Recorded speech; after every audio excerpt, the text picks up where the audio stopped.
Of literature میں خوش آمدید۔ فیڈرل بورڈ کے تحت جو نیشنل کریکولم ہے 2022 اور 23 کا، اس کا جو اسسمنٹ فریم ورک ہے اس کے والے سے آج ہم بات کریں گے۔ اور آج ہمارے سامنے اردو کی جو اردو کتاب ہے 12ویں جماعت کی، وہ ہمارے سامنے ہے، اور اس کے جو ہم اسسمنٹ فریم ورک ہے اس کو سمجھنے کی کوشش کرتے ہیں اور دیکھتے ہیں کہ ہمارا جو سلیبس ہے وہ کس طرح ترتیب پایا گیا ہے اور ہمارا پیپر SLO بیس کس طرح بنایا جائے گا۔ تو سب سے پہلے ہمارے پاس یہ مہارت ہے سننے کی۔ تو اس میں آپ دیکھیں گے مختلف سمعی ذرائع سے سنے جانے والے اردو پر اپنی توجہ، فہم اور ادراک سے معنی کا اکتساب اور اظہار رائے کرنا۔ تو یہ جو ہمارے پاس فرسٹ ایئر ہے اور جو ہمارے پاس سیکنڈ ایئر ہے، یعنی 11ویں اور 12ویں، ان دونوں کا ایک ہی ہے، اور اس میں یہ ہے کہ جو منظوم یا منثور نثر کا کلام ہے اس کی سماعت کو بہتر بنانا ہے، اس کے علاوہ اصطلاحی مفاہیم کو سمجھنا ہے، مجازی معنوں کو اور ادبی معنوں کو۔ اسی طرح جو روزمرہ کے ہماری چیزیں ہیں، روزمرہ کی بول چال میں اخلاق ہے، معاشرہ ہے، ثقافت ہے، تو اس کو سامنے رکھ کر تجزیہ کرنا، اور اس کے علاوہ ذرائع ابلاغ کے میں جو مختلف نشریات ہیں ان کو سن کر تجزیہ اور تنقید کرنا۔ اس کے بعد ہمارے پاس جو دوسری مہارت ہے وہ بولنے کی ہے، سننے کے بعد بولنا ہوتا ہے۔ تو اس میں بھی کیا ہے کہ درست قواعد، تلفظ اور زبان کے تار چڑاؤ کے ساتھ مکمل جملوں میں مختلف صورتحال کے مطابق گفتگو، اپنا موقف، مدعا رائے، معافی ضمیر وغیرہ رکھنا۔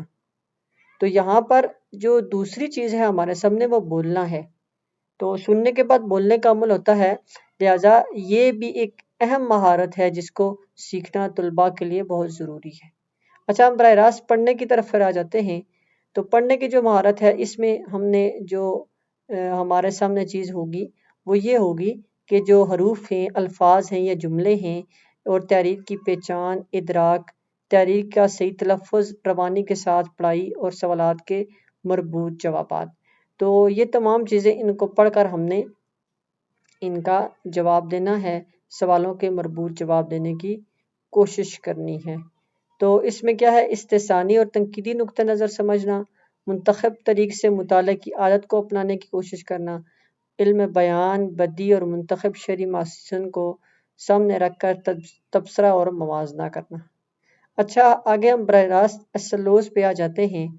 تو یہاں آپ دیکھ رہے ہیں کہ ایک طرف سمیٹو لکھا ہے اور یہ نیچے آپ جائیں گے تو یہاں پر آپ دیکھیں فارمیٹو لکھا ہے۔ تو سمیٹو کا مطلب ہوتا ہے کہ وہ SLOs جو آپ کے امتحان کا حصہ ہوں گے، اور فارمیٹو وہ جو آپ کا براہ راست امتحان کا حصہ تو نہیں ہے لیکن وہ سمیٹو کے ساتھ کسی طریقے سے جڑے ہوئے ہیں۔ تو یہ سب سے پہلے جو ہمارے پاس SLO آتا ہے سیکنڈ ایئر کا، وہ یہ ہے کہ نظم و نثر کے فہم کا اظہار کرتے ہوئے ذاتی اور معاشرتی زندگی سے تعلق قائم کرنا۔ تو نظم و نثر پڑھ کر ہم نہ صرف اس کو نصاب کی حد تک بلکہ اس کو ذاتی اور معاشرتی زندگی سے جوڑ کے دیکھیں گے، اور یہ ہمارے امتحان کا حصہ ہوگا۔ اسی طرح مختلف تحاریر، خطوط اور مضامین پڑھ کر ان کے مقاصد کی ترجمانی کر سکنا۔ پھر مختلف جو نثری اصناف ادب ہیں جیسے ناول، کہانی، ڈرامہ، افسانہ وغیرہ، ان کو پڑھ کر ان کے ادبی اسلوب میں امتیاز کرنا، یہ بھی ہمارے امتحان کا حصہ ہوگا۔ پھر پڑھے گئے متن کے کسی حصے کو دہراتے ہوئے حوالوں اور دلائل کے ساتھ اظہار رائے کرنا اور جزیات پر تبصرہ کرنا۔ تو یہ بھی ہمارے جو SLOs ہیں اس کے مطابق یہ ہمارے امتحان کا حصہ ہوگا۔ اس کے علاوہ غزل کی شاعری میں مطلع ہے، مطلع ثانی ہے، مقطع ہے، اس کی شناخت کرنا، اس کا استعمال کرنا، یہ بھی ہمارے امتحان کا حصہ ہوگا۔ اس بعد ہمارے پاس آتا ہے کسی بھی نثر بارے نظم موضوعات کی شناخت کرتے ہوئے مصنف اور قاری کے نقطہ نظر کو سامنے رکھ کر اپنی رائے کا اظہار کرنا۔ یعنی ایک طرف مصنف نے لکھا ہے، ایک طرف قاری پڑھ رہا ہے، تو دونوں کو سامنے رکھ کر اپنی رائے کا اظہار کرنا۔ اس کے بعد ہمارے پاس آتا ہے کسی بھی نظم کو پڑھ کر حوالوں کے ساتھ، تو حوالوں کے ساتھ اشعار کی تشریح کرنا، اور نہ صرف تشریح کرنا بلکہ تنقید اور تبصرہ بھی کرنا۔ پھر ہمارے پاس غزل کا یہ چونکہ نظم تھی، پھر ہمارے پاس غزل آتی ہے آگے۔ تو غزل کا یہ اصل وہ کیا ہے کہ خیالات، آراء اور رویوں کا آپس میں تعلق سمجھتے ہوئے تبصرہ و تجزیہ کرنا، یہ نظم میں بھی آ جائے گا۔ یہ تو ہمارے پاس جو ہے وہ پڑھنے کے حوالے سے ہو گیا تھا۔ اب لکھنا آ گیا۔ لکھنا وہ مہارت ہوتی ہے جو آپ نے پیپر میں بیٹھ کے ظاہر کرنی ہوتی ہے، چونکہ وہاں پر آپ کو سنا نہیں جا رہا ہوتا، نہ ہی آپ پڑھ رہے ہوتے ہیں، بلکہ آپ کو لکھا ہوا دیکھا جاتا ہے۔ تو اس میں کیا ہے کہ الفاظ و تراکیب، جملوں اور عبارت کی درست قواعد اور ترتیب کے ساتھ افسانی اور غیر افسانی اور روزمرہ تحریر میں مہارت سے استعمال، مربوط، رواں اور موزوں انداز میں مختلف تحریروں کی شناخت اور اصناف کی مناسبت سے اپنے مشاہدات، خیالات، معلومات اور احساسات کی تحریر کو پیش کرنا۔ اس کے بعد ہمارے پاس کچھ اور مہارتیں ہیں اس میں کہ سیکھی ہوئی مہارتوں کا استعمال کر کے تحریری یعنی اپنے آپ کی جو تحریری صلاحیت ہے اس کو آپ نے بہتر کرنا ہے۔ پھر رموز اوقاف اور قواعد کی مہارتوں کو بھی بر محل استعمال کرنا ہے، کہاں کون سا لفظ کیسے استعمال ہو جائے گا۔ پھر آپ نے حوالوں کے ساتھ مرکزی خیال، خلاصہ، تشریح، تبصرہ، تجزیہ وغیرہ یہ ساری چیزیں کرنا ادبی فن پاروں کی۔ پھر اس کے علاوہ کسی بھی عنوان پر کہانی، مضمون، خط، مکالمہ، رپورٹ، کالم، تبصرہ، تجزیہ، تقریر اور درخواست وغیرہ لکھ سکنا۔ اچھا، اس کے بعد اب مزید ہم آتے ہیں تو یہاں پر ہم سیکنڈ کے دیکھتے ہیں کہ یہ سب سے پہلے فارمیٹیو ہے، تو یہ ہمارے امتحان کا حصہ نہیں ہوگا، لیکن یہ ضروری ہے کہ کیا ہے کہ الفاظ کی درست املا کا خیال کرتے ہوئے پروف ریڈنگ کر سکنا۔ تو آگے جو پروف ریڈنگ ہوتی ہے کتابوں کی، اس سے طلباء کی یہ صلاحیت پروان چڑھتی ہے۔ اس کے علاوہ کیا ہے کہ اپنی جماعت کے معیار کے مطابق روزمرہ ضرب الامثال اور محاورات کا درست استعمال اور مرکب جملے بنانا۔ پھر نظم اور غزل کے اشعار کے حوالوں کے ساتھ شاعری کا پس منظر، انداز بیان اور شعری ماسن کے ساتھ تشریح کرنا۔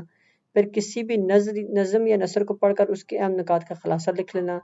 پھر کسی بھی نظم یا نثر کو پڑھ کر مصنف، شاعر اور قاری کے نقطہ نظر کو سامنے رکھ کر مرکزی خیال لکھنا۔ پھر مختلف اقتباسات جو انگریزی کے ہوتے ہیں ان کا ترجمہ کر سکنا، یہ فارمیٹیو آئے گا، یعنی یہ ہمارا امتحان کا حصہ نہیں ہوگا۔ پھر ہمارے پاس آتا ہے جو مضمون نویسی میں ہمارے پاس مختلف انداز تحریر کو استعمال کر کے مضمون لکھنا، مختلف اصناف ادب، منظوم و مرثوع کی ڈرامائی تشکیل کر سکنا۔ پھر ہمارے پاس رسمی اور غیر رسمی خطوط، دعوت نامے، تہنیت نامے یا برقی ای میل یہ لکھ سکنا۔ پھر ہمارے پاس آتا ہے ضرورت کے مطابق معلومات فراہمی کے لیے مختلف فارم جیسے دفتری، صحافتی، عدالتی دستاویز پر کرنا، لیکن یہ ہمارے امتحان کا حصہ نہیں ہوگا۔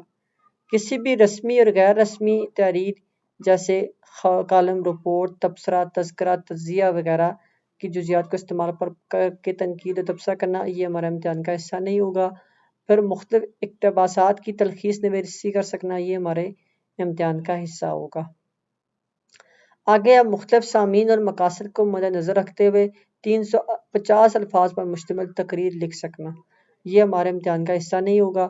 پھر آگے جو ہے کہ ہدایت و اشارات کے مطابق کسی نادیدہ اقتباس پر جو ہے وہ تنقید، تبصرہ وغیرہ کرنا، یہ ہمارا امتحان کا حصہ ہوگا۔ مختلف ادبی شخصیات کی مرکہ نگاری کر سکنا، لیکن یہ ہمارے امتحان کا حصہ نہیں ہوگا۔ اب ہمارے پاس مہارت قواعد اور زبان شناسی کی آتی ہے، تو اس میں ہمارے پاس جو علم بیان ہے، صنائع بدائع ہیں، شرعی محاسن ہے، ان کا جو ہے وہ عملی زندگی میں استعمال یعنی تحریر اور تقریر دونوں میں استعمال کر سکیں۔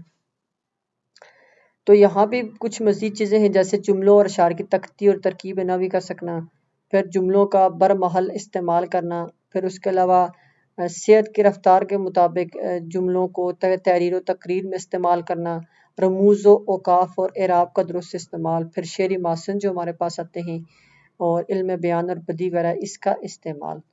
تو یہاں پر ہم مزید پھر آگے دیکھتے ہیں سیکنڈ ایئر کا کہ واحد جمع بنا سکنا یعنی جمع مکسر اور سالم بنانا، جمع اور جمع کا تحریر میں استعمال کر سکنا، یہ ہمارے امتحان کا حصہ ہوگا۔ تراکیب لفظی کی شناخت کر سکنا اور اس کی اہمیت کو سمجھتے ہوئے اپنی تحریر میں استعمال کرنا، اور یہ بھی ہمارے امتحان کا حصہ ہوگا۔ پھر متشابہات کو نظم نثر کے رتب و تسلسل و تاثر سے شناخت کرتے ہوئے اس کا برمحل استعمال کرنا، پھر ذو معنی جو الفاظ ہیں جملوں اور فقروں کا تحریر میں استعمال کر سکنا۔ پھر ہمارے پاس جتنے بھی حروف آتے ہیں، حروف کی جو اقسام ہیں ان کو استعمال کر سکنا، یہ بھی ہمارے جو امتحان ہے اس کا حصہ ہوگا۔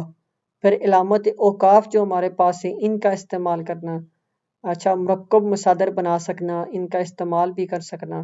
پھر الفاظ و معنی سے واقفیت اور ان کے انتخاب میں لغت اور اختصاصات کا استعمال، درست تلفظ کی فہم کے لیے اعراب کا استعمال، لیکن یہ ہمارے جو امتحان ہے اس کا حصہ نہیں ہوگا۔ پھر جملے کی ساخت، بناوٹ اور روزمرہ محاورے کے لحاظ سے فقرات اور جملوں کی درستی کرنا، یہ ہمارے امتحان کا حصہ ہوگا۔ محاورات اور ضرب مثال کے استعمال سے تخلیقی تعریر میں معنویت اور معیار کو بڑھانا، یہ ہمارے امتحان کا حصہ ہوگا۔ اس کے بعد نظم لحاظ جو موضوع ہے اس کی شناخت کر سکنا، یہ ہمارے امتحان کا حصہ ہوگا۔ نظم لحاظ حیت جو ہے اس میں امتیاز کر سکنا، یہ بھی ہمارے امتحان کا حصہ ہوگا۔ اور اس کے بعد پھر جو نظم اور غزل کے عناصر ہیں، مقطع، مطلع، مطلع ثانی، شعر، قافیہ وغیرہ، ان کا استعمال اور اس کے فہم کو سمجھنا، اس کو وسعت دینا، اور یہ بھی ہمارے امتحان کا حصہ ہے۔ اس کے بعد جو اصناف نظم کے جو محاسن ہیں جیسے علم بدیع ہے، تلمیح، رعایت لفظی، صنعت مرام النظیر، حسن تعلیل، حسنت مبالغہ، صنعت تکرار وغیرہ، یہ بھی ہمارے امتحان کا حصہ ہوگا اور یہ سیکنڈ ایئر میں بہت ضروری ہے۔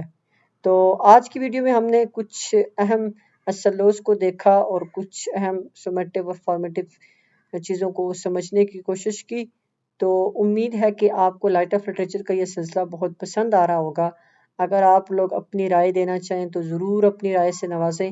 انشاءاللہ ہم بہت جلد ایک ایسی سیریز لانے والے ہیں جس میں ہم جماعت 12ویں کا جو اردو کا مکمل سلیبس ہے فیڈرل کا، اس کو SLOs کے مطابق پڑھنے کی کوشش کریں گے تاکہ طلباء براہ راست جو ہے وہ چیزوں کو سیکھتے ہوئے ہم بہتر امتحان میں کارکردگی دکھانے کے قابل ہو جائیں۔